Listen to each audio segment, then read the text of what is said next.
Hi guys, welcome back to my another video. So in this video we are discussing about national income, components of national income. So in this is part 3 of national income, components of national income. Okay, so in previous video we are discussing about its 6 components, and now we are continue from 7th component. So its 7th component is net national product at factor cost.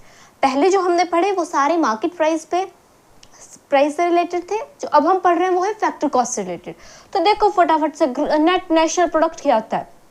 इसमें national से तो आपको पता लग रहा है कि domestic level पे तो ये स्टडी नहीं किया जाएगा, ये नेशनल लेवल पे स्टडी किया जाएगा. ठीक है, तो देखो इसको और क्या कहा जाता है, नेशनल इनकम भी कहा जाता है. बहुत इंपॉर्टेंट क्वेश्चन है ये, 1 नंबर का पूछ सकते हैं इसको कि नेट नेशनल प्रोडक्ट को eight factor cost, not at market price, eight factor cost, इसे क्या कहा जाता है, नेशनल इनकम कहा जाता है. ठीक है, और ऐसा क्वेश्चन भी आ सकता है कि national income is also known by the another name. So उसका नाम पूछ सकते हैं आपसे. ठीक है, कि क्या है वो. सो नेक्स्ट देखी जाए तो सम total of compensation of employees, operating surplus, mixed income and net factor income from abroad. मैंने आपको कल बताया था कि हम फर्दर डिस्कस करेंगे ऑपरेटिंग सरप्लस होता क्या है, बट यहाँ पे फिर से ऑपरेटिंग सरप्लस आएगा, आ गया. अगर आपको क्लियर ही नहीं होगा कि ऑपरेटिंग सरप्लस क्या होता है तो आपको पता कैसे लगेगा. ठीक है, तो देखो ऑपरेटिंग सरप्लस होता है जो भी आपको क्या है, प्रॉफिट मिला, कोई भी बिजनेस है, कुछ भी है, उससे आपको क्या है, प्रॉफिट मिला, वो क्या हो आपके पास, ऑपरेटिंग सरप्लस. सरप्लस क्या होता है, मतलब कि किसी चीज में प्रॉफिट. सरप्लस से याद रख लेना कि सरप्लस मतलब कि प्लस हो रहा है, किसी चीज में आपको प्रॉफिट हो रहा है, तो सरप्लस क्या हो गया आपके पास, ऑपरेटिंग सरप्लस. ओएस करके ही लिखती हूँ आपको, ये हो गया rent plus profit plus interest. ये सारे देखो, जैसे कोई भी आपके पास लैंड है, कुछ भी है, उस पर आपको रेंट देना पड़ेगा. प्रॉफिट आपको किसी भी कैपिटल से मिल जाएगा. ठीक है, कैपिटल से आई गेस आपको इंटरेस्ट, ये मतलब कि रेंट प्रॉफिट इंटरेस्ट, जो आपके पास लैंड लेबर कैपिटल.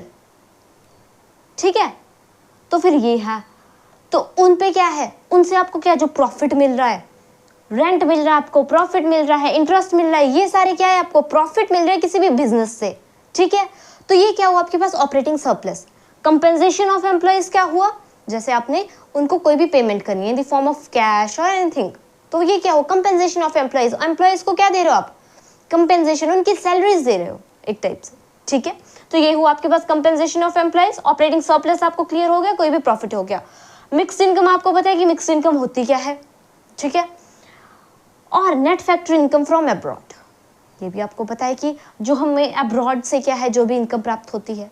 ठीक है, जो भी हमें इनकम रिसीव होती है वो क्या हुआ, net factor income from abroad. बात की जाए फिर से देखिए इसको कि net national product at factor cost क्या होता है. Net national product at factor cost, उसे हम नेशनल इनकम भी कहते हैं. ठीक है, यहाँ तक क्लियर हो गया. सेकंड पॉइंट हमने पढ़ा कि sum total of compensation of employees, operating surplus, mixed income and net factor income from abroad. इन सभी को प्लस करके compensation of employees, operating surplus, mixed income और net factor income from abroad, आपको क्या मिल जाएगा, net national product at factor cost. ठीक है, इसका फॉर्मूला क्या होता है, net national product of factor cost at factor cost, और you can say national income is equal to net domestic product at factor cost plus net factor income from abroad. हमने कल ही पढ़ा है net domestic product at factor cost क्या होता है. ठीक है, तो फिर उसको प्लस करके plus net factor income from abroad, इसको प्लस करके क्या है हमारे पास, क्या आ जाएगा, net national product at factor cost. Net domestic product at factor cost हमने क्या पढ़ा था, जहाँ पे हमारे पास कंपेंसेशन ऑफ एम्प्लॉयज, ऐसा ऐसा करके 3-4 चीज़ें थी. ठीक है, तो फिर ये सारी चीज़ें हमने क्या की थी, उसमें प्लस की थी, तो हमारे पास क्या आ गया था, net domestic product at factor cost. इन सभी को प्लस करके क्या आ जाएगा, net domestic product at factor cost plus net factor income from abroad. इसको प्लस करके हमारे पास net national product at factor cost ये आ जाएगा. ठीक है, बात की जाए ग्रॉस नेशनल प्रोडक्ट की. ठीक है, gross national product market price पे नहीं, फैक्टर कॉस्ट पे. ठीक है, तो इसे और क्या कहा जाता है, इसे और कहा जाता है ग्रॉस नेशनल इनकम. ठीक है, इसे क्या कहा जाता है, और ग्रॉस नेशनल इनकम. ठीक है, तो सम टोटल ऑफ फैक्टर इनकम. अब आप पूछोगे कि फैक्टर इनकम होती क्या है, जो आपके पास फैक्टर इनकम होती है, जो फैक्टर सर्विसेज होती है आपके पास पहले, जैसे लैंड लेबर कैपिटल एंटरप्रेन्योर, ये क्या हो गया आपके पास, फैक्टर सर्विसेज. इनको जो रिवॉर्ड दिया जाता है, इनको जो भी मान लो आप क्या दोगे एक टाइप से, जो भी वो काम करेंगे उसके बदले आप उनको पैसे या कुछ भी दोगे, ठीक है। तो फिर वो क्या हुआ जो आपके पास मिली, उनको जो आए या कुछ भी हुआ, वो हुई फैक्टर इनकम। फैक्टर सर्विसेज के ऊपर जो भी आपको इनकम मिली, प्राप्त हुई, वो क्या हुई आपके पास फैक्टर इनकम। फैक्टर इनकम जैसे कि रेंट, इंटरेस्ट, प्रॉफिट, वेजेस, ये क्या हुई आपके पास, सारी लेबर को क्या दिया जाता है, वेजेस, ठीक है। वैसे ही देखो तो ये आपको टर्म क्लियर होगी फैक्टर इनकम क्या होता है, ठीक है। Generated with in the domestic territory of a country, कहाँ पे जनरेट किया जाएगा, किसी देश की डोमेस्टिक टेरिटरी में रह के, ठीक है। Of a country along with the consumption and net factor income from abroad, और इसमें क्या प्लस किया जाएगा, जो वो कंज्यूम करेंगे सारी चीजें वो, plus net factor income from abroad, जो हमें अब्रॉड से क्या है इनकम प्राप्त होगी वो। ड्यूरिंग अ ईयर, ईयर मैंने आपको बताया था फाइनेंशियल ईयर, ठीक है। ईयर इसमें बेसिकली एक को ही लेकर चलते हैं, जैसे फाइनेंशियल ईयर हो गया किसी भी साल का फाइनेंशियल ईयर लेके आपने चला तो वो, ठीक है। अब इसको कैलकुलेट करने के आपके पास दो तरीके आ गए। सबसे पहला gross national product at factor cost क्या हुआ, net national product at factor cost plus depreciation. Depreciation क्या हो, किसी भी चीज की वैल्यू क्या कम कम कम हो रही है, डेप्रिशिएट हो रही है। मैंने आपको बताया था इसका जो अपोजिट है वो क्या हो गया, एप्रिसिएशन। यस, डेप्रिसिएशन का अपोजिट एप्रिसिएशन, ठीक है। तो डेप्रिशिएट, ठीक है। Net factor gross national product at factor cost is equal to net national product at factor cost plus depreciation, ठीक है। और इसको कैलकुलेट करने का एक और तरीका क्या है, gross national product at factor cost क्या हुआ, gross national product at market price. ये क्या होता है आपके पास, gross national product at market price, जो हमने पढ़ा था कि जब हम जीडीपी कैलकुलेट करते हैं, GDP plus net factor income from abroad, उसको प्लस करके आपके पास क्या आ जाएगा, gross national product and market price, ठीक है। कल ही हमने पढ़ा है, परसों नहीं, हाँ परसों हमने वो पढ़ा है, ठीक है। Minus net indirect taxes. अब आप बोल लोगे कि ये न्यू टर्म क्या आ गई, net indirect taxes. Net indirect taxes होता क्या है, इनडायरेक्ट टैक्स माइनस सब्सिडी। आपको इसमें नेट इनडायरेक्ट टैक्स पूछा है, नेट इनडायरेक्ट टैक्स और टर्म है, इनडायरेक्ट टैक्स डिफरेंट टर्म है, ठीक है। इनडायरेक्ट टैक्स माइनस सब्सिडी, उसमें से काट के क्या हमारे पास नेट इनडायरेक्ट टैक्स आ जाएगा, ठीक है। तो ये था।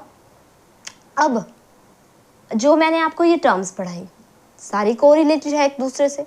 ये जैसे कि इसमें टर्म्स आ रही है फैक्टर इनकम, फैक्टर पेमेंट, कुछ भी है, फैक्टर सर्विसेज, ऑपरेटिंग सरप्लस, ये सारी रिपीट होती रहेगी। तो आपको क्या है याद रखना है कि ये टर्म्स के मीनिंग होते क्या क्या है, ताकि आपको क्लियर हो जाए। और आई होप सो मैंने आपको इतने ईजी वे में बताया, तो आपको ये नेशनल इनकम के कंपोनेंट्स क्या है इजी लगे हो पढ़ने में। हमें क्या है ऐसा लगता है कि पता नहीं कितने से डिफिकल्ट है, इसमें फॉर्मूले कैसे हो पाएगा, क्या है क्या नहीं। बट गाइस जो चीज़ हमें क्या है डिफिकल्ट लगती है, एक्चुअली वो डिफिकल्ट होती नहीं है, वो बहुत ईजी होती है, ठीक है।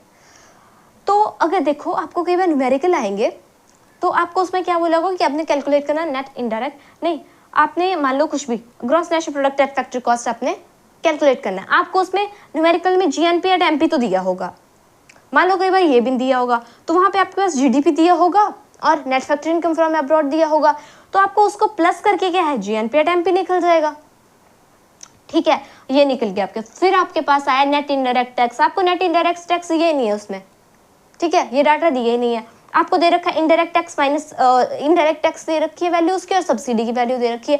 तो आपने क्या उन दोनों को माइनस कर देना, फिर आपके पास इनडायरेक्ट टैक्स आएगा, जो वैल्यू आएगी उधर इसको पुट करके यहाँ पे फिर दोनों को आपस में माइनस कर देना, तब हमारे पास आ जाएगी gross national product at factor cost, ठीक है। सो इतना ईजी होता है। हमें क्या लगता है कि न्यूमेरिकल में चीज़ें क्या है दे ही नहीं रखी, हमसे ये न्यूमेरिकल पूछ लिया है बट वैल्यूज गिवन ही नहीं है। नहीं, पता है क्या है, जो एग्जामिनर है वो क्या करेंगे, हमें कंफ्यूज करने के लिए हमें डायरेक्ट इसकी वैल्यू नहीं देंगे, हमें क्या वैल्यू दे देंगे, जैसे जीडीपी और net factor income from abroad, उन दोनों की वैल्यूज दे देंगे। अब वो क्या चेक करेंगे, बच्चे को फॉर्मूला आता है या नहीं आता है ना, तो फिर वो हमें इस चीज़ की वैल्यू ना दे के इसके टुकड़े टुकड़े में क्या है जो इसका फॉर्मूला होगा उस चीज़ की वैल्यू देंगे। तो वो आपने क्या है याद रखने हैं, कोरिलेटेड है, बहुत ईजी है, एक दूसरे से ये रिलेटेड है, ठीक है। तो नेक्स्ट देखो, कोई भी इकोनॉमी है उसमें क्या है दो सेक्टर एग्जिस्ट करते हैं, private sector and public sector.